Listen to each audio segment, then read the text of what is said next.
bukan saja dari makanan, melainkan juga dari setiap sabda Allah.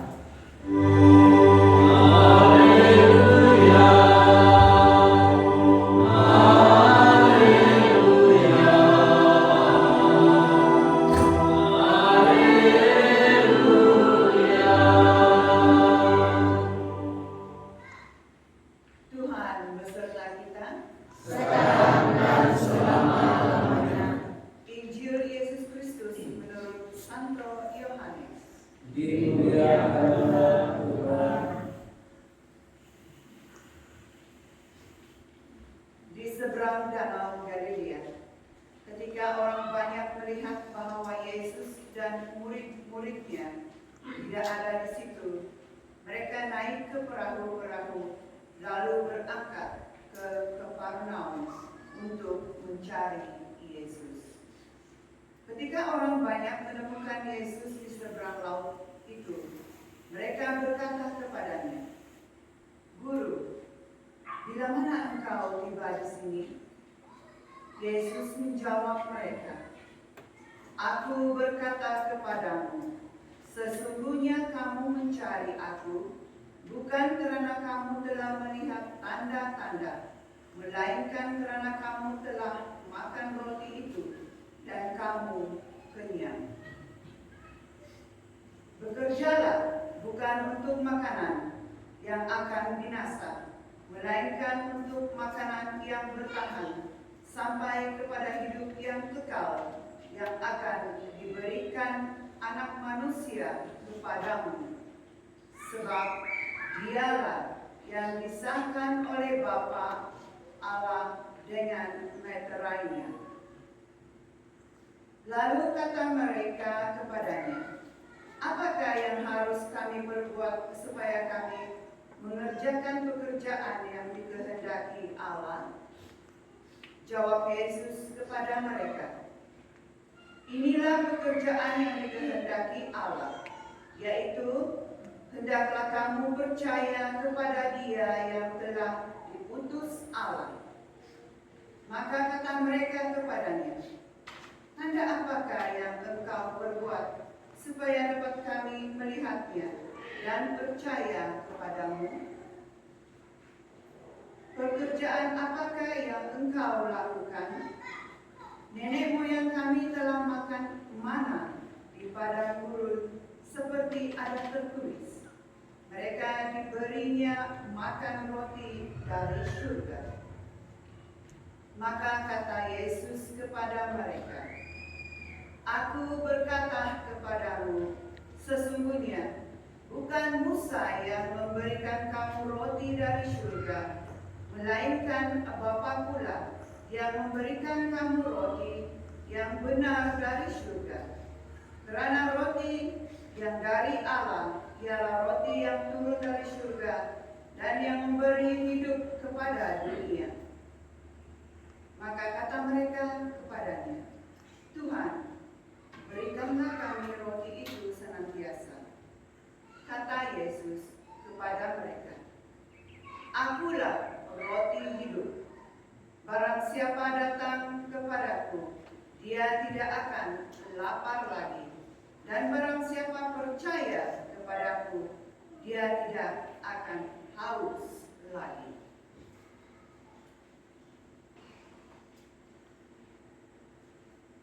Injil Tuhan. Terpujilah Kristus.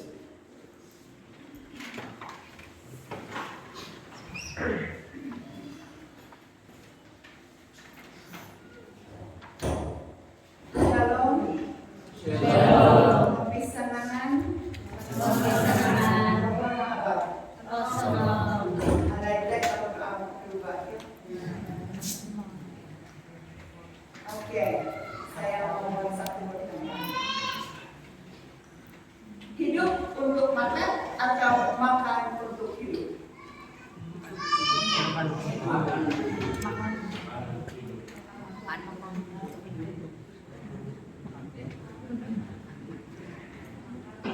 hidup. Siapa pilih hidup untuk makan?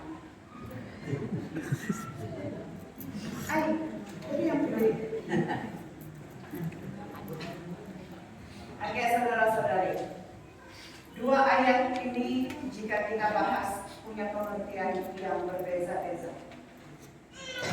Ada yang menyatakan bahwa hidup untuk makan, dan ada yang menyatakan makan untuk hidup. Sangat dalam dan sangat sukar untuk dibahas. Makanan dan minuman merupakan keperluan tiap makhluk yang hidup di dunia ini, lebih-lebih lagi kita yang bergelar manusia.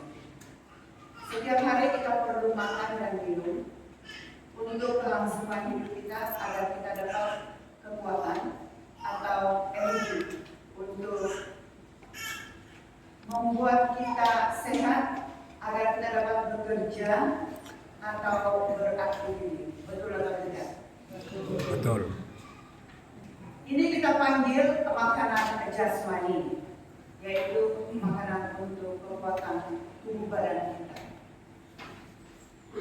Namun ada yang jauh lebih penting dari makanan jasmani itu, yaitu makanan bagi rohani kita. Makanan jasmani yang kita makan tiap-tiap hari itu hanya bertahan beberapa waktu saja, dan kita pasti akan merasa lapar dan akan makan dan minum lagi. Kan? Siapa di sini yang tidak makan dan tidak minum? Mungkin ada lahan masa puasa, mungkin iya. Berbeza dengan makanan roh yang kekal sifatnya, yang kita terima melalui perjamuan Ekaristi, yang diterima dalam rupa roti dan anggur, lambang tubuh dan darah Kristus. Firman Tuhan dalam Injil tadi bermaksud bahwa kita harus punya iman, harus percaya pada Yesus yang telah diutus oleh siapa yang utus dia? Oleh Allah Bapa. Maka itulah Yesus menyatakan, "Akulah roti hidup. Siapa sahaja yang datang kepadaku, dia tidak akan lapar lagi, dan siapa yang percaya kepadaku, dia tidak akan pernah haus lagi." Kata kunci dalam ayat ini apa?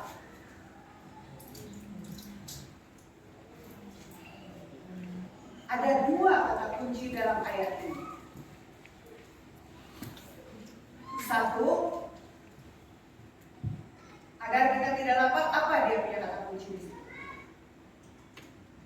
Ayo, kamu tidak beri pembacaan kata tadi. Datang kepada Yesus agar kita tidak lapar lagi, dan percaya kepada Yesus, dan barang siapa yang percaya itu tidak akan haus lagi. Okay.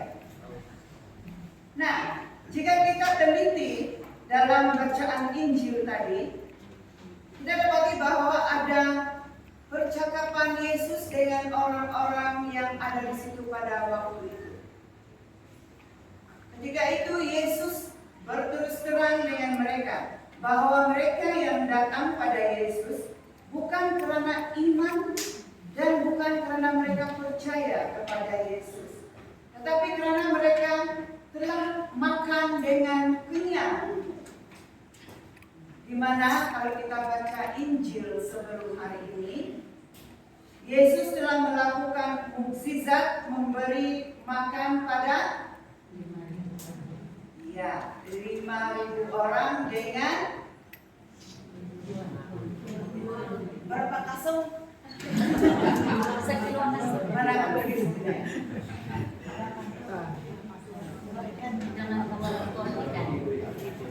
Dengan 5 roti dan 2 ekor belian.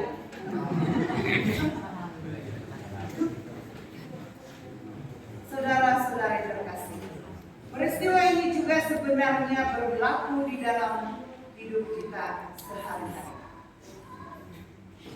Mari kita renung bersama. Apakah tujuan kita datang pada Yesus? Apa setakat untuk memperlihatkan bahwa kita ini kudus, atau hanya sebagai memenuhi tuntutan agar kita pergi ke gereja setiap hari Minggu sebagai syarat yang kita ini Katolik? Atau kita ke gereja untuk meminta berkat, untuk memenuhi kebutuhan kedagingan hidup kita terpenuhi? Ada Tuhan? Betul. Saya sendiri mengalami di dalam keluarga, sahabat-sahabat saya. Bila anak dia mau pergi sekolah, dia baru datang ke gereja, memohon kepada Tuhan supaya dia kena menunggu Tuhan. Sebab iuran untuk pembayaran pengajian tidak tercukupi. Ada nggak di sini? Iuran saya dulu lah, sekarang tidak sedikit. Kan? Selamanya kita sebagai manusia kadang-kadang kita datang ke gereja hanya karena satu, hari Minggu sudah ditetapkan sebagai hari kita untuk datang ke rumah Tuhan, yaitu gereja. Jadi itu merupakan satu tuntutan dari kita umat Kristen Katolik berkumpul di rumah Tuhan untuk sama-sama memuji dan memuliakan Tuhan. Tapi di samping itu ada juga di antara kita yang datang ke gereja semata-mata karena hanya untuk memperlihatkan yang diri dia itu kudus. Iya, hari Minggu dia datang ke gereja, tidak pernah nangis, supaya orang di luar sana melihat dia itu punya begitu lepas lingkungan, tiap orang sembahyang istri tidak siapa. Tapi di luar kelakuan dia, wow, Tuhan setia. Kan? Dan di dalam ketiga-tiga bacaan pada pagi hari ini, kalau kita renung dan kita rangkumkan menjadi satu ayat yang ringkas, memang kita harus bekerja, karena itu adalah bagian melakukan firman Tuhan. Tetapi kita tidak boleh hanya bekerja dan bekerja dan bekerja hingga lupa akan Tuhan, atau berdoa, dan apalagi untuk baca Alkitab. Saya sendiri dulu ya. Kalau bapak saya suruh disembayangkan, ya saya disembayang. Tapi hati saya kenapa? Kenapa saya mau disembayang? Sebab Pak, tidak bertutup uang seluruh kemudian di minggu ini bicara berjalan tidak baik. Satu itu. Kedua, setelah saya remaja begitu, saya tidak lagi tamah itu ataupun itu sebab mama saya pandai sudah bikin. Tapi saya datang ke gereja semata-mata untuk join itu choir, sebab saya minta puji. Ada choir sini begitu. Kamu tahu nggak peranan kamu sebagai choir? Angkat tangan siapa yang tidak tahu. Saya tidak tahu apa peranan saya sebagai choir. Saya pilih untuk choir semata-mata karena saya mau dilihat saya pandai bernyanyi. Mungkin ya choir.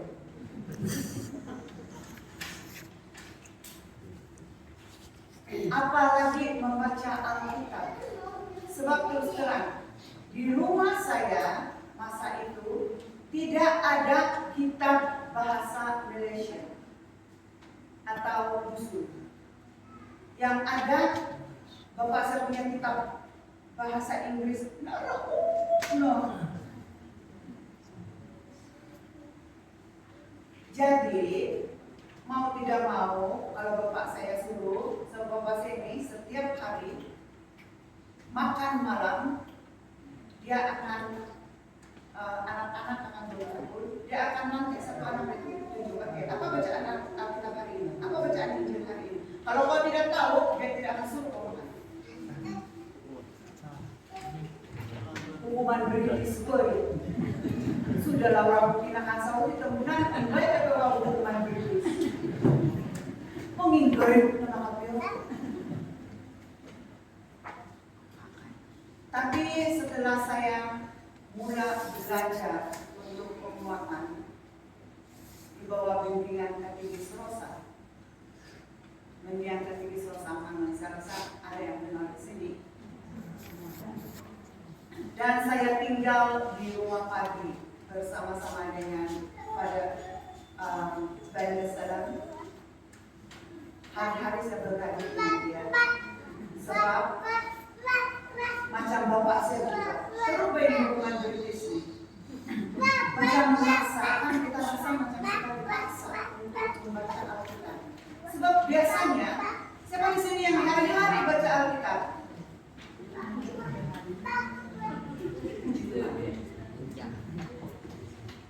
Sepatutnya itu yang kita lakukan. Bukankah itu Alkitab kita taruh situ di samping tempat tidur kita kan? Lepas itu kita tidur, kita buka. Katakanlah kalau kita pindah ke tempat tidur dekat bantal kita, awal begini turun kan? Dia dapat betul atau tidak? Saya mau tanya ke dia. Ada yang begitu Pak? Tidak. Oh, kamu rajin baca Alkitab. Syukur kalau Bapak rajin baca Alkitab. Nah, intinya dalam ketiga-tiga bacaan yang hari ini kita dengar, kita boleh rangkumkan bahwa mencari Tuhan dan datang padanya adalah suatu hal yang perlu dan harus kita lakukan agar hubungan kita menjadi intim dengan Tuhan dan mengenal Dia yang dekat serta mengetahui ajaran-ajarannya. Maka dengan itu kita sesungguhnya telah melakukan kehendak Tuhan itu sendiri. Kenapa tadi saya katakan jangan ingat kerja, dan kerja?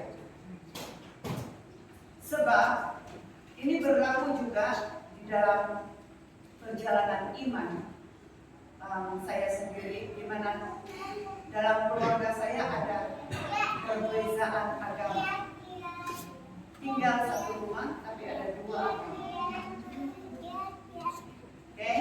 Jadi tiap kali kami mau pergi ke gereja, nenek saya akan tanya, "Nanuan ko di Jesus sing ka?" Nanuan ko di balai. Ada di sini yang mengalami hal seperti ini. Ada kan? Masih ada. Sebab itu yang berlaku di dalam kehidupan saya secara pribadi. Makanya di sini Tuhan menuntut kita jangan malas bekerja. Kalau malas mengharap saja itu nasi sendiri berjalan masuk begini mulut kita, tidak mau juga. Nah, di sini maksud dia adalah kita seiring berjalan. Iman percaya kita dengan pribadi kita harus seimbang. Saudara-saudari terkasih, carilah kerajaan Allah dan kebenarannya, maka semuanya akan ditambah olehnya sesuai keperluan kita. Tuhan adalah sumber kehidupan. Bekerjalah untuk memenuhi apapun kebutuhan atau keperluan dalam hidup kita. Tuhan tidak melarang kita untuk menjadi kaya. Tuhan tidak melarang kita untuk bekerja. Tetapi kita harus punya iman dan percaya kepada Tuhan, dan kita pasti akan baik-baik saja.